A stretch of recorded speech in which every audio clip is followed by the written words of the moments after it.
ফরজ গোসলের সময় ওযু না করলে শুধু যদি ফরজগুলো আদায় করি তাহলে আমার ফরজ গোসল আদায় হবে কিনা? ফরজ নামাজের পর ইমাম সাহেবকে সালাম দেয়া যাবে কিনা?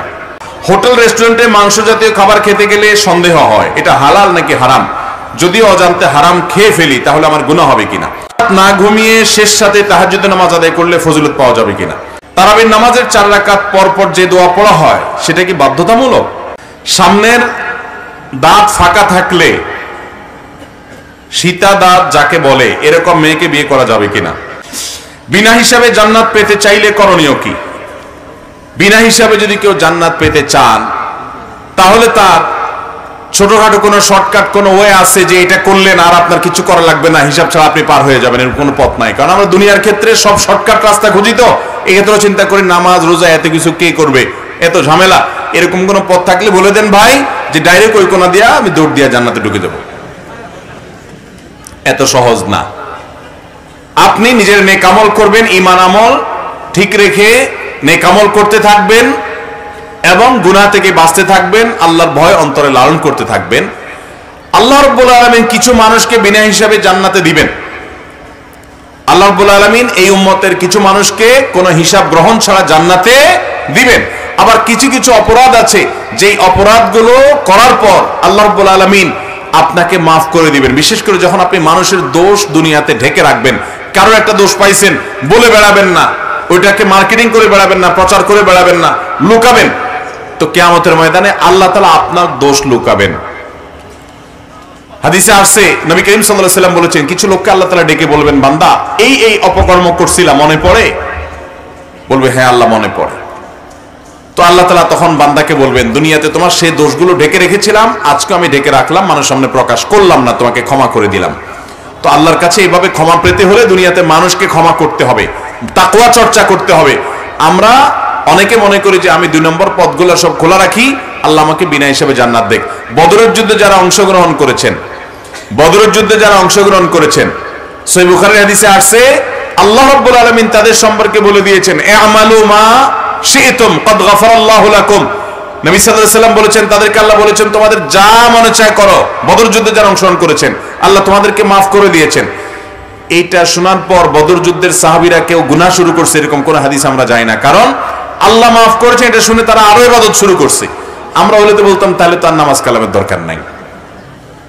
আমাদের দেশে এক শ্রেণীর ভণ্ড আছে যারা বলে তাদের নামাজ কালাম লাগে না, তাদের পিসাবের নামাজ কালাম লাগে না, তারা নাকি এগুলার ঊর্ধ্বে উঠে গেছে। আমাদের নবীজি মৃত্যুর আগ মুহূর্ত পর্যন্ত পাও টেনে টেনে নামাজে জামাতের সাথে নামাজ পড়তে গেছেন। আবার কিছু পীর বাংলাদেশে আছে তাদের নাকি নামাজ কালাম আর লাগে না, তারা নাকি এগুলার ঊর্ধ্বে উঠে গেছে। এগুলো যে সাক্ষাৎ শয়তান এবং মানুষকে বিভ্রান্তির মধ্যে ফেলছে সেটা বোঝার জন্য নবী সাল্লাল্লাহু আলাইহি সাল্লামের জীবনের দিকে তাকালে যথেষ্ট। অতএব ভাইরা আমার, আমরা আল্লাহর কাছ থেকে ক্ষমা পেতে চাইলে আমরা দুনিয়াতে তাকওয়া চর্চা করতে হবে, আল্লাহর ভয় অন্তর লালন করতে হবে, আল্লাহ তাআলা মাফ করবেন ইনশাআল্লাহ। ফরজ গোসলের সময় ওযু না করলে শুধু যদি ফরজগুলো আদায় করি তাহলে আমার ফরজ গোসল আদায় হবে কিনা? ফরজ গোসলের সময় যদি আপনি ওযু না করেন, শুধুমাত্র ওযুর ফরজগুলো আদায় করছেন, কুলি করছেন, নাকে পানি দিয়েছেন, শরীর ধৌত করছেন, গোসল হয়ে যাবে। গোসলের ফরজ গোসলের সুন্নত পদ্ধতি কি? সুন্নত পদ্ধতি হলো সর্বপ্রথম ওয়াশরুমে যাওয়ার পর, টয়লেটে ঢোকার পর আপনার শরীরে বা কাপড়ে যে নাপাক যদি কোথাও লেগে থাকে তাহলে সে নাপাকগুলো ধুয়ে আগে ওই জায়গাটা আগে পরিষ্কার করবে, এটা হলো প্রথম কাজ। দ্বিতীয় কাজ হলো বিসমিল্লাহ বলে সুন্দর করে আগে ওযু করবেন, ওযুর সব কাজগুলো করবেন, শুধু পাও ধোয়া বাকি রাখবেন। এরপরে তৃতীয় কাজ হলো পুরো শরীরে পানি ঢেলে ভালো করে ঢেলে গোসল করবেন, কোথাও যেন পানি পৌঁছে না এমন যেন না হয়, সব জায়গায় পানি পৌঁছাবেন। এরপর বের হয়ে আসার সময় 2 পায়ের গোড়ালি পর্যন্ত ধুয়ে বের হয়ে আসবেন, ওযু এবং গোসল একসাথে হয়ে গেছে, প্যাকেজ। এটা হলো ফরজ গোসলের পদ্ধতি। কেউ যদি ফরজ গোসলের সময় ওইভাবে ওযু করে গোসল না করে তার ফরজ গোসল হয়ে যাবে, কিন্তু তার এই গোসলটা আদায় করার কারণে, সুন্নাত পদ্ধতি পালন না করার কারণে সওয়াবটা থেকে বঞ্চিত হলো, বাকি ফরজ আদায় হয়ে যাবে। ফরজ নামাজের পর ইমাম সাহেবকে সালাম দেয়া যাবে কিনা? আমাদের দেশে কোথাও কোথাও আছে, মিশরীদের মধ্যে, আরবিয়ান কান্ট্রিগুলোর অনেক দেশে মানুষের মধ্যে এটা অনেক বেশি আছে যে সালাম ফেরানোর পর, জামাতে নামাজ পড়ার পর ইমাম সাহেবকে যায় সবাই হাত মিলায়, অনেকে সালাম দেয়। এটা কোনো সুন্নাহ দ্বারা সাবেত নয়। যে ইমাম পিছন নামাজ পড়ছেন, হয়তো নামাজের আগেও দেখা হয়েছে, তো হঠাৎ করে নামাজের পরে আলাদা করে সালাম দেওয়ার কিছু নাই। হ্যাঁ, যদি এমন হয় আপনি দূর থেকে আসছেন, ইমাম সাহেবের সাথে দেখা হয়েছে, মসজিদে গেছেন, নামাজের আগে দেখা হয় নাই, নামাজের পরে আপনি যে তাকে আসসালামু আলাইকুম দেখা করে হুজুরের সাথে দেখা করলেন এলাকার ইমাম সাহেব, সেটা ঠিক আছে। কিন্তু অনেক এলাকায় দেখা যায় সালাম ফিরানোর পর মুসল্লিরা একজন একজন করে সবাই ইমাম সাহেবের সাথে হাত মিলায়। এরকম কোনো কথা কোরআন হাদিসে কোথাও বর্ণিত হয় নাই।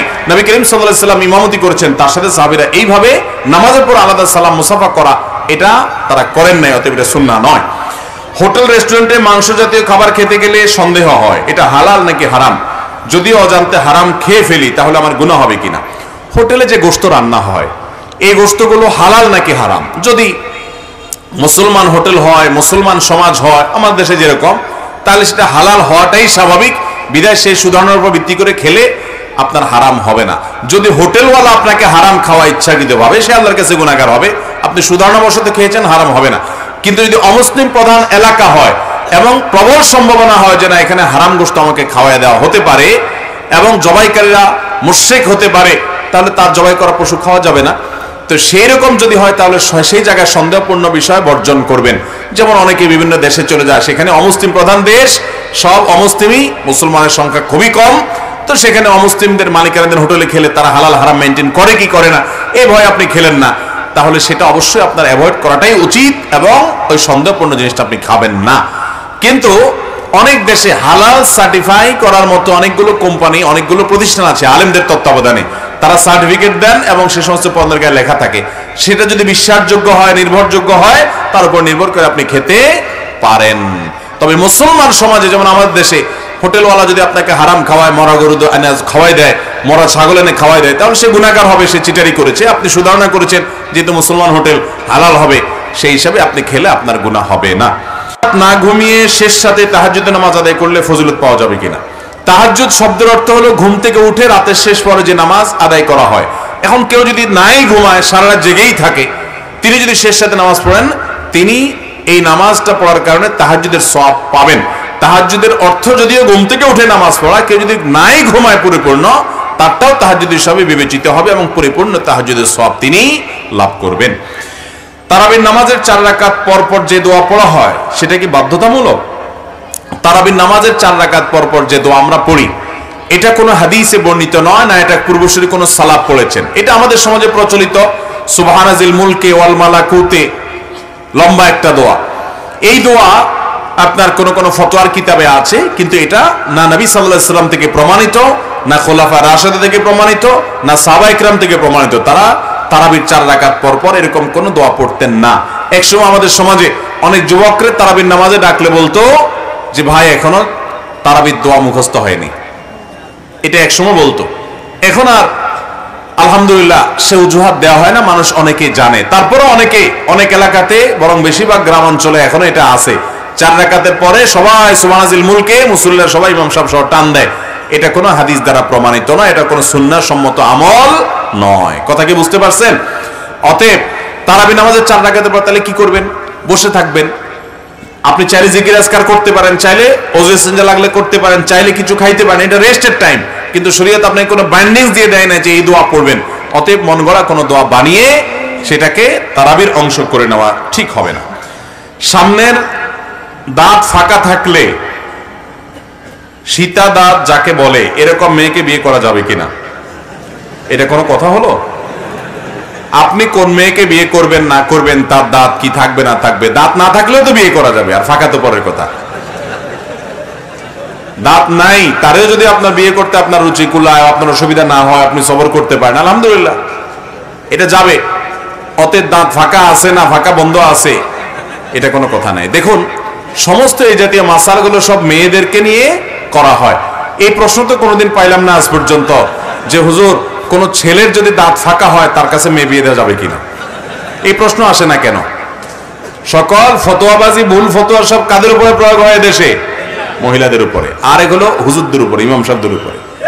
প্রশ্ন করে যে ইমাম সাহেব বিয়ে করে নাই, তাহলে ইমামের পিছনে নামাজ পড়া জায়েজ আছে কিনা? তো আমার প্রশ্ন হলো, মুক্তাদি যে বিয়ে করে না তার নামাজ হয় কিনা? এর যদি নামাজ হয় তাহলে ইমাম সাহেবের দোষ কি? অতএব এই জাতীয় মাসআলা বেশিরভাগ দেখবেন সবাই ইমামদের খোঁচায় খোঁচায় আর মহিলাদের খোঁচায় খোঁচায়। ফরজ গোসল হওয়া অবস্থায় গোসল না করে মহিলারা ঘরের কাজ করতে পারবে কিনা প্রশ্ন দেয়। এই প্রশ্ন কেন দেন না যে গোসল ফরজ হওয়ার পর পুরুষরা তারা কাজ কাম করতে পারবে কিনা, এটা তো প্রশ্ন দেন না। তাহলে বোঝা গেল এগুলা আমাদের সমাজে মেয়েদেরকে নানাভাবে, অবশ্যই এগুলা মেয়েদের উপরে ফতোয়াবাজি গুলা মহিলারাই বেশি করে, বৌমার উপরে ফতোয়াবাজি করে শাশুড়ি, ঠিক না? ঠিক, পুরুষরা এগুলো বেশি একটা করে না। অতএব এই সমস্ত কুসংস্কার আমাদের দূর করতে হবে। একজন মেয়েকে বিয়ে করবেন তার দিনদারিতা দেখে, ছেলেকে বিয়ে দিবেন, ছেলের কাছে মেয়ে বিয়ে দিবেন তার দিনদারিতা দেখে, ধার্মিকতা দেখে, সে ধৈর্যশীল কিনা, সে সবরকারী কিনা, তার মধ্যে শুকর আছে কিনা, আল্লাহর ভয় আছে কিনা, হারাম মেনটেন করে কিনা, মাহরাম মেনটেন করে কিনা, সে 5 ওয়াক্ত নামাজ পড়ে কিনা, এগুলো দেখে তাকে আপনি সম্বন্ধ করবেন, আত্মীয়তা করবেন। দাঁত ফাঁকা আছে কি না আছে এটার সাথে সুখের সম্পর্ক নাই। কত ফিটফাট দাঁতালা মহিলা বিয়ে করে কত মানুষ দৌড়ের উপরে আছে না নাই? অতএব দাঁত ফিটফাট থাকলে যে আপনি সুখী হয়ে যাবেন এমন কোনো কথা নাই। অতএব দেখবেন হলো সে মানুষটা দিনদার কিনা, আল্লাহ বিরু কিনা, ধার্মিক কিনা, নামাজি কালামি কিনা, পর্দানসীন কিনা, ধৈর্যশীলা কিনা, সবরকারী কিনা, লোভী না এরকম মানুষ কিনা সেটা দেখবেন। তাহলে সেক্ষেত্রে আপনি ফাজফার বিজাতের দিন আপনি সুখী হতে পারবেন। অতএব এই সমস্ত অমূলক বিষয়গুলো আমাদের দেখা উচিত না। আমাদের দেশে যে কত কুসংস্কার আছে গ্রামে গ্রামে মাহফিলে গেলে বোঝা যায়। এটা তো আমি জীবনে প্রথম শুনলাম যে সামনের দাঁত ফাঁকা থাকলে বিয়ে করা যাবে কিনা। তার মানে আপনাদের এলাকাতে এটা আছে। তো প্রশ্ন আসলে তো জানতামও না। এখন আমার কাছে মনে হতে পারে, অনেকের কাছে মনে হতে এটা কোনো প্রশ্ন হলো, আমি তো সেটাই মনে করলাম, কিন্তু আপনার এলাকাতে এটা আছে অলরেডি কুসংস্কার, তাহলে অবশ্যই এটা দরকারি প্রশ্ন। আল্লাহ তাআলা আমাদেরকে সমস্ত কুসংস্কার থেকে বেঁচে থাকার তৌফিক দান করুন।